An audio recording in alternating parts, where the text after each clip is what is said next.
Well, here we are again, out on the familiar hill climb on the street.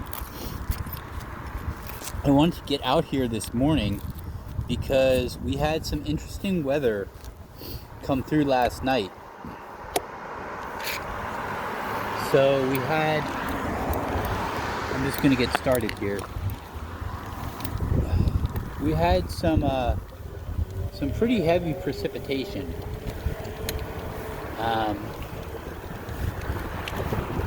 And it also got a lot colder. So from the weather reports I saw, it sounds like the snow level is around 1,500 feet.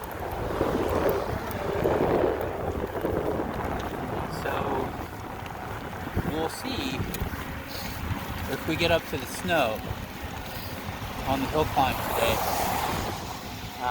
But as per usual, as I often do, I'm going to take the hill climb on the street, and then I'm going to get on some trails. So we'll just see how that goes. I certainly do expect it to be wet and or muddy or snowy, depending on that snow level.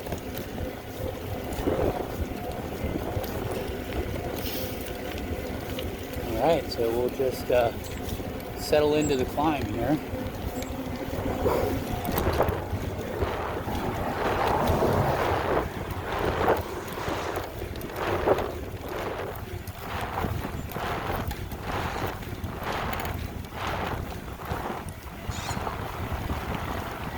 Yeah, I've tested this bike out in the mud. It does okay.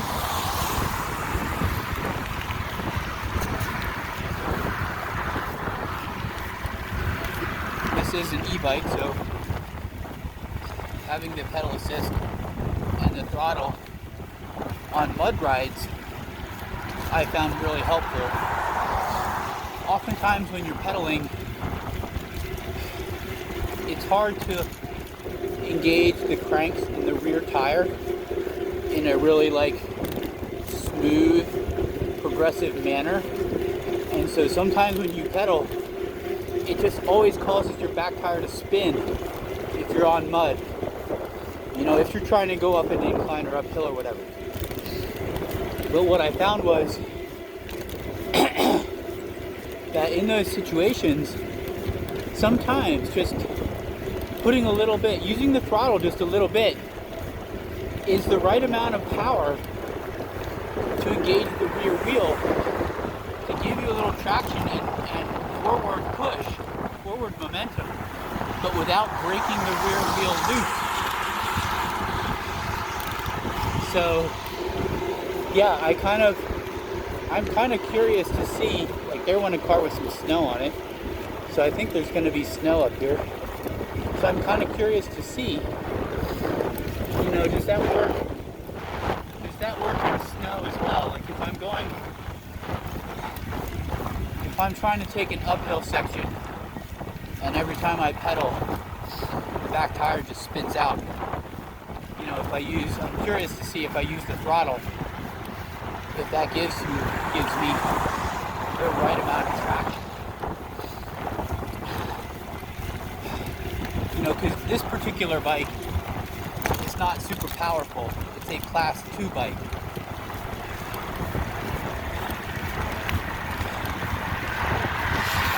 I chose that on purpose because I wanted something that was a little bit smaller and a little bit lighter. So for me, that was the main criteria. How much does the bike itself weigh? I don't want it to be too heavy. How big is it? I don't want it to be bulky. I want to be able to do hills and trails. So I chose the slightly smaller size bike because it's better for those conditions.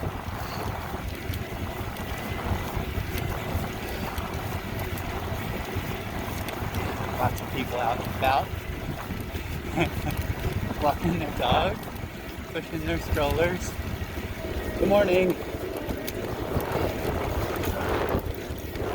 Yeah, I don't know if you can see the see the evergreen trees up there, largely Doug fir forest, but they're all covered in snow.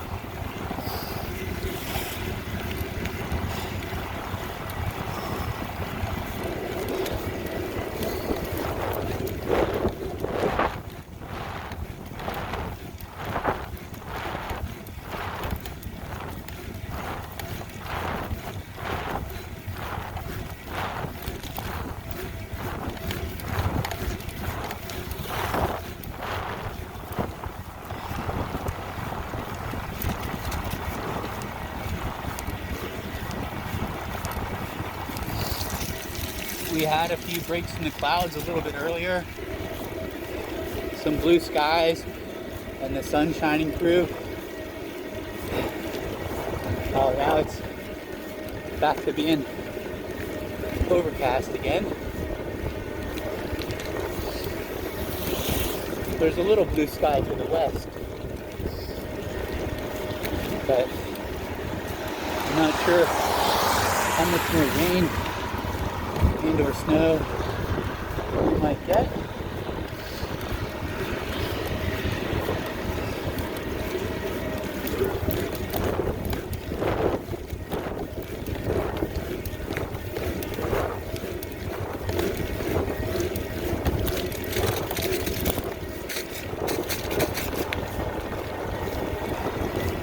So I've been primarily pedaling the whole time.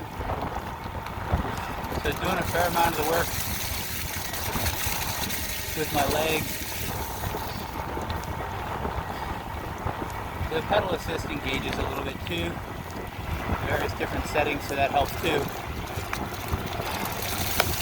But, you know, up until right now, I haven't really been using the throttle. But that is one of the nice things. If you're pushing hard and then you need a break, you can relax for a minute or two, use the push throttle, recover, catch your breath, and then go again. Yeah, a little bit snowier up here, slushy. So, you know, that's another question I have about an e-bike is, you know, how much water, how much riding in either the rain or just on wet terrain, you know, is okay. Obviously you don't want to get the bike soaked.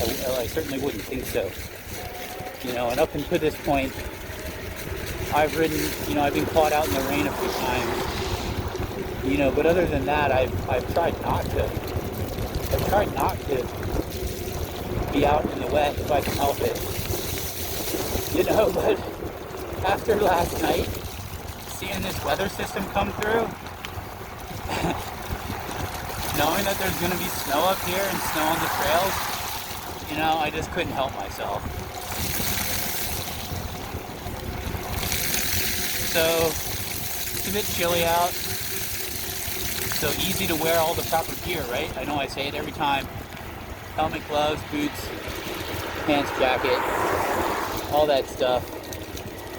You know, today I've also got my rain pants on because it's pretty sloppy out here. So that's something to consider if you're riding in, you know, various different conditions, or you're going out 5, 10, 20 miles away from the trailhead or from town, or you made a trip to go biking somewhere off the beaten path. It's cold out here.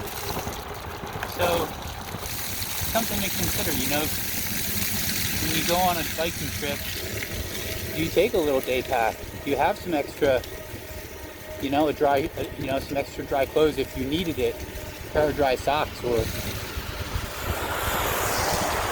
you know, an extra sweater or thermal in case you got cold and needed to, you know, add a layer.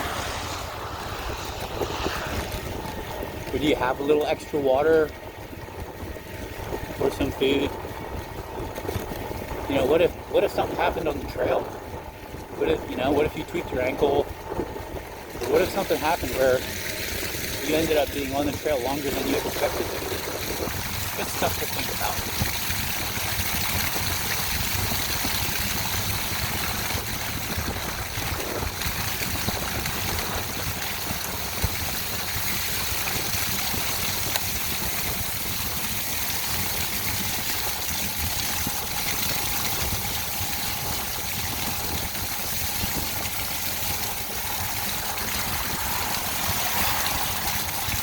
So yeah, here it's just slushy. So I'm going to be crossing over. Obviously I'm going to check, do a head check, look back, make sure it's clear for me to cross as it was. Now I'm going to get up this way.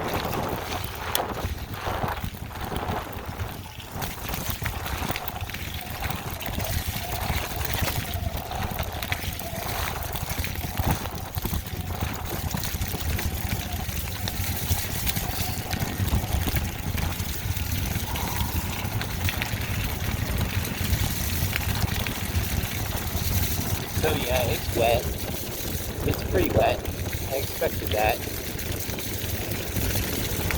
kind of neat with the snow falling off the tree branches. I don't think it's actually snowing. I think the wind is just knocking them. Or is it warm? Snow is just dropping off the tree branches.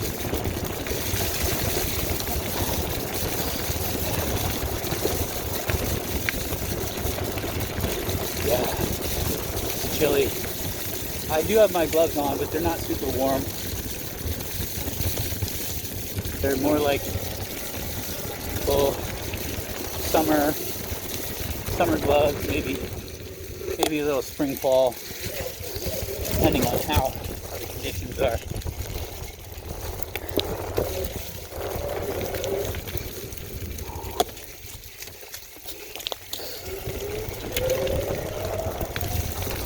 So this is a shared trail. When you're on a shared trail, be courteous to other cyclists, joggers, hikers, people walking their dogs, and so on. You always want to try to,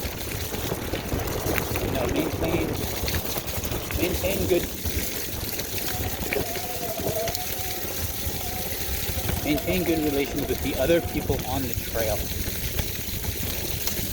I know that I've said this before, but there's a handful of bikers or e-bikers that are kind of making the whole community look bad. So, if you're on a bike or an e-bike, you're faster than the other user groups on the trail. That does not mean that you just automatically have the right of way. That's not how it works.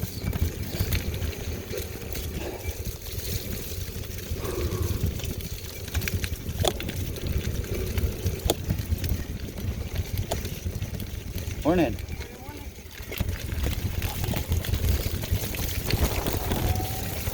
So share the trail, and hopefully cyclists and e-bikes will continue to be allowed on these types of shared trails, which is what we want. We want access. We want to be able to ride.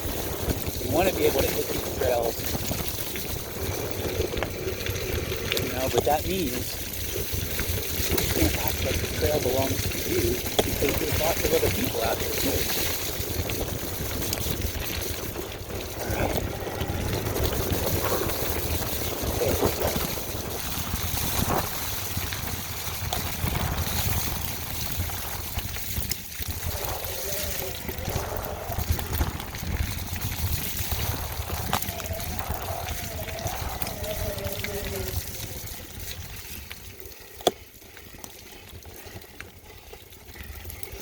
Hello.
Alright, so I think I go this way for where I want to get to.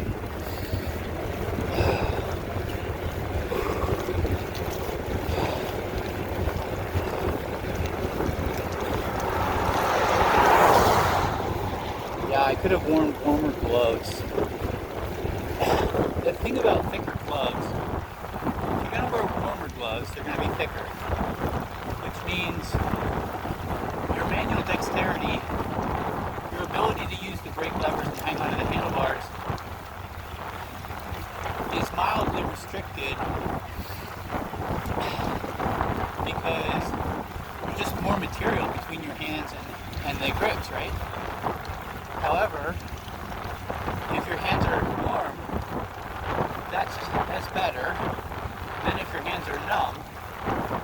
If your hands get cold, and if your fingers get numb, then it's more difficult to hold onto the handlebars, maneuver properly, as well as use the brake levers. So, ideally you don't want your hands to be getting cold and numb, because that's a situation where it reduces your ability to control the bike. But you don't want to wear overly thick gloves if you don't need to. So I don't know if that makes sense at all. It might just be something that comes with experience, that you learn and get used to over time, selecting the right glove for the conditions. Alright, so we're going up the hill here, and cut through the trailhead parking lot, and then this way.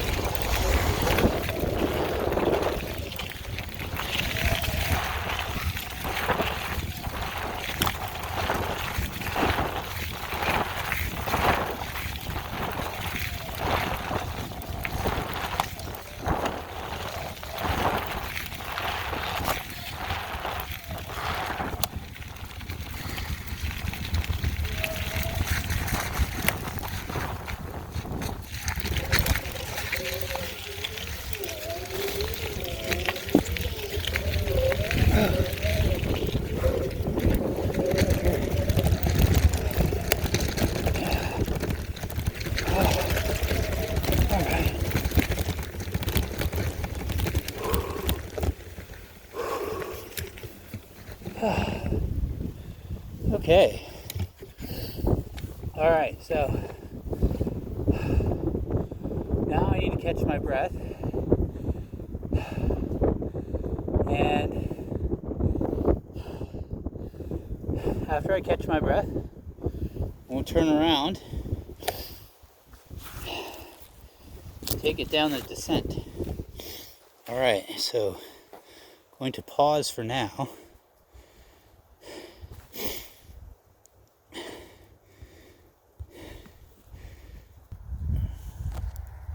Okay, so here we are again. I caught my breath, took a little break there. It was funny, like 5 minutes ago, I saw this little dog go running by, maybe like a little terrier or something. And then 5 minutes later, some hiker comes walking by, and didn't even occur to me that he was looking for his dog. I thought he was actually going to hit the trail and the switchbacks. But then I saw him walking back the other way, and he did have his dog, so that's good. All right, so anyway, I'm gonna spin around. So we're gonna head down the trail, down the hill, through that drainage, along the power lines, and then we'll see from there. So I'm just gonna spin around. Yeah, it's pretty wild up here. Nice views. It is pretty wet, as I expected. My fingers warmed up. All right, let's see if I can get this going again.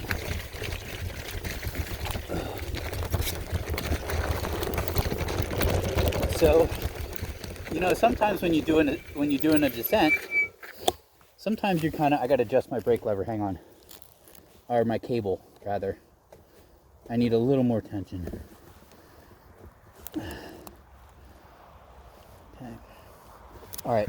Sometimes when you're doing a descent, you're going for speed. You're trying to get down fast sometimes, but it depends on the conditions. You know, if it's wet, if it's muddy, if it's really rocky, or if there's other people on the trail. You know, any of those variables will dictate how fast you can go, or how fast you even want to try to go. So, given the conditions today, I think I will likely be trying to go, you know, as slow as I can, really.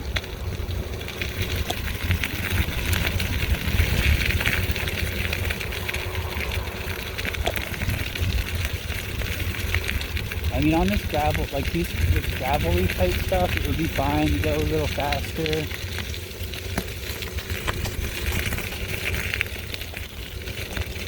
But I think it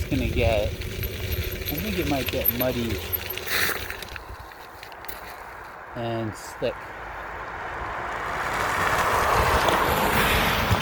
So that's when you want to be going slower. Yeah, like this stuff right here. See how it's got like a layer of like slushy, icy stuff on the trail? Like right now it's not frozen solid or anything. It's not a sheet of ice. But when you're on a trail like this, you never know when you're going to hit this section that is iced up. You get these areas where there's like pockets where it's colder.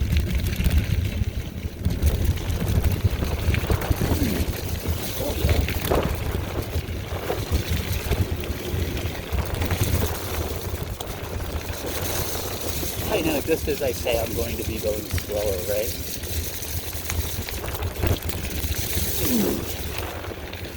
I